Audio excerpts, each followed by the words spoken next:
The year is 1964. Months after unveiling their new model at the Frankfurt International Motor Show, Porsche releases the 911 for sale to the public. And in the 60 years since then, the 911's design cues have remained remarkably consistent. The freestanding front fenders and flat hood design of a G-Series is also what you'll find on a 991. But perhaps most important to our story here is that unmistakable fastback flyline silhouette. If you ask me, it's that view from the side that is the most recognizable portion. So even when a 991 becomes the 2018 Pink Pig LM GTE contender, or a set of headlights and taillights from a 993 become a GT1, or for that matter, a little later on, if the headlights and taillights from a 996 made their way into becoming a GT1. Heck, even if in 1984 an example is built with lifted suspension, fitted with large off-road tires, and sent to Paris-Dakar to race, or those freestanding fenders are replaced in favor of a more flat nose appearance, no matter how radical the changes are for whatever the application, buried under there is that silhouette. Viewed from the side, that is a Porsche 911. Okay, that's all great, but why am I, a predominantly cycling YouTuber, here?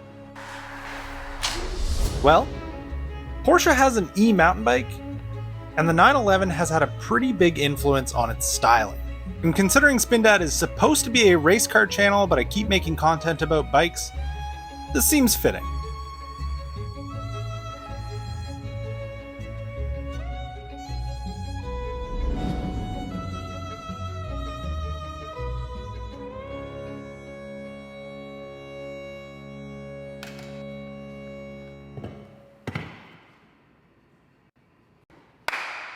Friends! You'll have to excuse that overly dramatic intro, but it was so fun to make, I just kind of had to do it. This is the Porsche e-bike Cross. It's one of two models that Porsche has put out for e-bike selections. The Cross is more the mountain bike version, so naturally it's more the one that I gravitated towards. And Porsche of Halifax was nice enough to invite me to come look at it and take it out to try it. But, as with any good review, we actually have to go over what this thing actually is. So, the frame is a Porsche unique design, and it's built in collaboration with Rottweild. The idea behind the frame design and its shape is to mimic the roofline of a 911. And thankfully, I'm at Porsche of Halifax, so there's 911s here for us to make that comparison. Not to mention this Cross and that 911 kind of have the same colors. It's 100 millimeters of rear travel using a Fox Float DPS, and the fork is a Fox 34 e-mountain bike specific 120 millimeters travel. It's boost spacing as you would expect, and because this is an e-bike, it's using the SHIMANO EP8 mid-drive, which as I read from the specs on the ground here has 85 Newton meters of torque, and this model is paired up with a 504 watt-hour battery. And they say here the expected range for this setup is 100 kilometers on eco mode, 75 on trail mode, and 50 kilometers on boost. That is absurd range. I'm very much looking forward to testing that. Shimano XT 12-speed drivetrain, XT e-bike crank, Magura brakes. We've got 4 piston in the front, 2 in the rear, and some super burly rotors. Crank Brothers Enduro wheels, Crank Brothers dropper, 150 mils of drop. Looks like a 50 or a 45 millimeter long stem, 780 wide millimeter bars, ergon saddle, ergon grips. I guess that kind of covers everything. I'm gonna take this and test all that.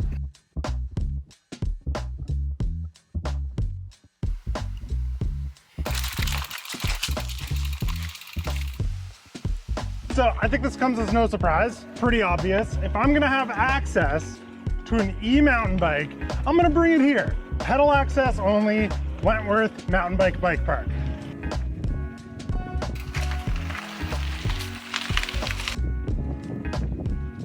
Okay, first climb done. For reference, typically a first climb here, depending on which bike I'll be on, will be anywhere from, realistically, 17 minutes, sometimes to like half an hour, sometimes 45 minutes if I'm really trying to conserve energy. This thing on eco and trail mode, kind of mixed, 11 minutes.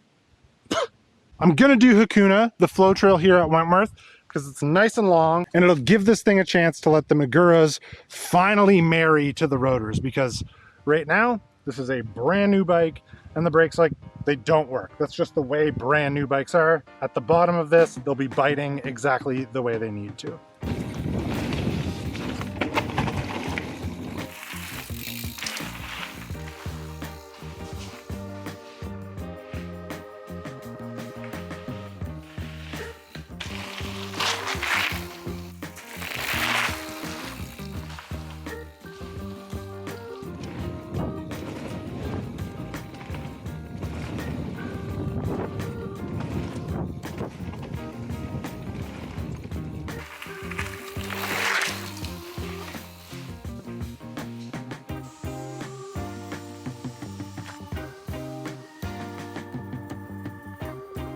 Okay, so 3 laps of Hakuna.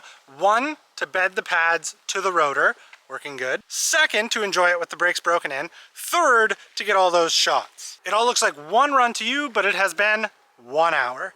Normally something like this takes me forever. And on the flow trail, the 67-degree head tube angle, definitely not too steep, but you can kind of ride any bike on there and have a good time. So I guess that just means let's go ride other trails.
So I spent the last hour or so just hot lapping all the trails on this side of the mountain. And I've done that for a couple of reasons. One, I wanted to just see what it was like physically to just keep doing laps for an hour or so, just on an e-bike.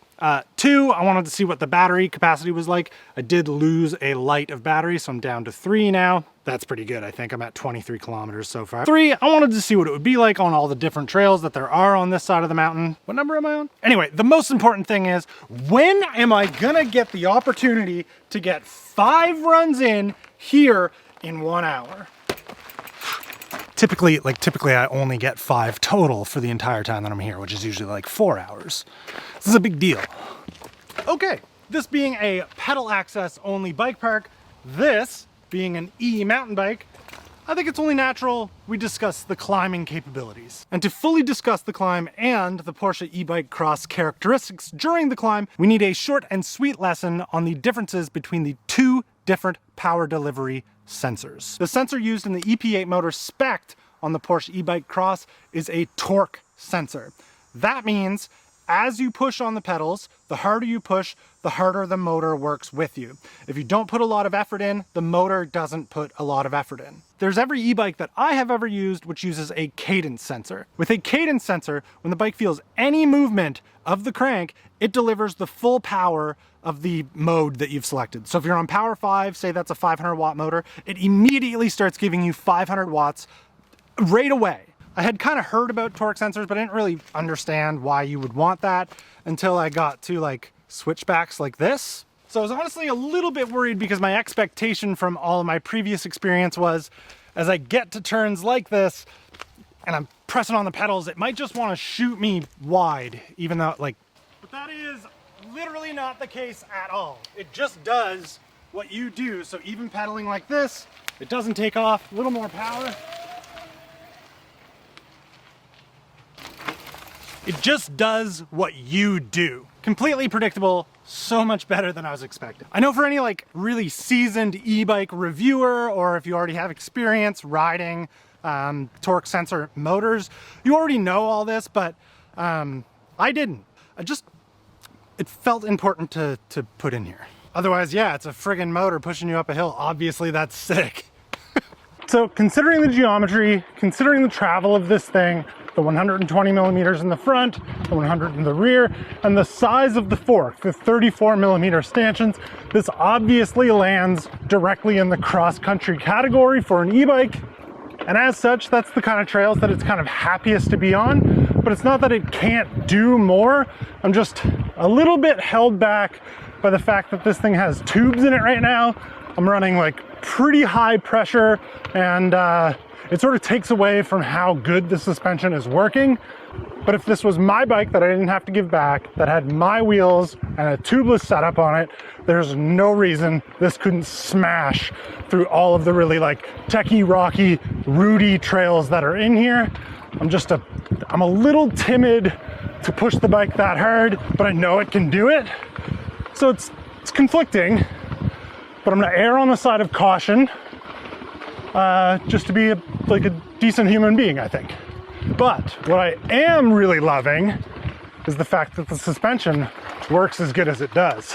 I sort of thought the 34 might be a little undergunned for this entire bike, but all the carbon here, like this giant head tube mixed with a 34, that combined creates a stiff enough chassis that you don't feel any annoying like wailing like I've complained about with smaller forks in the past. I guess I just thought maybe the 34 would be too small for how much bike is here.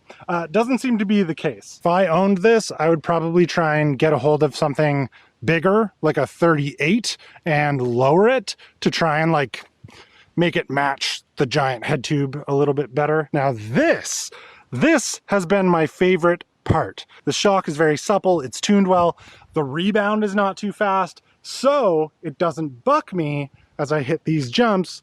I thought the first time down, there might be a moment of like, okay, gotta get used to this. It's kind of better than most of the bikes I own.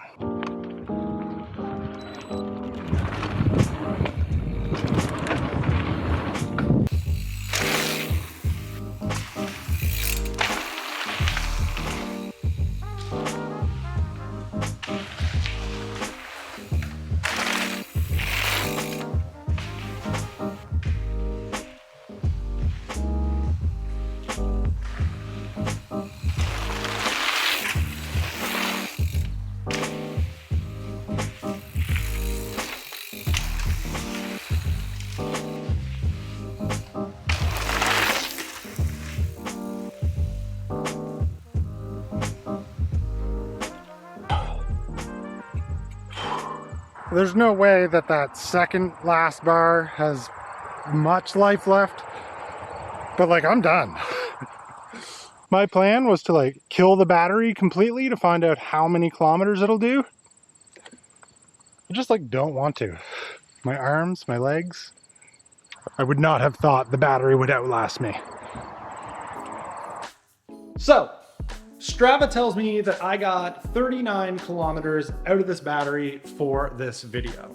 There was 2 bars of battery life left. I don't know how much was left in that second one, but the entire time I was riding, I was basically switching between eco, trail, a little bit of boost just to see what it was like, but mostly eco and trail. And usually on a downhill, I would sort of turn it off and then I left it on a couple times. It was not a consistent like power level at all times.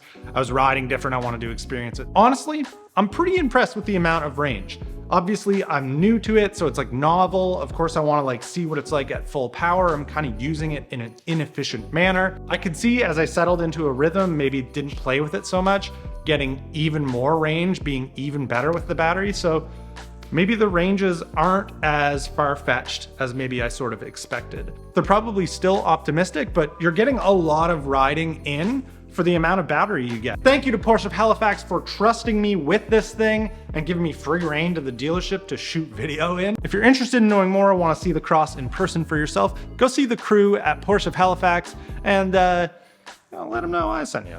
Why not? Why not?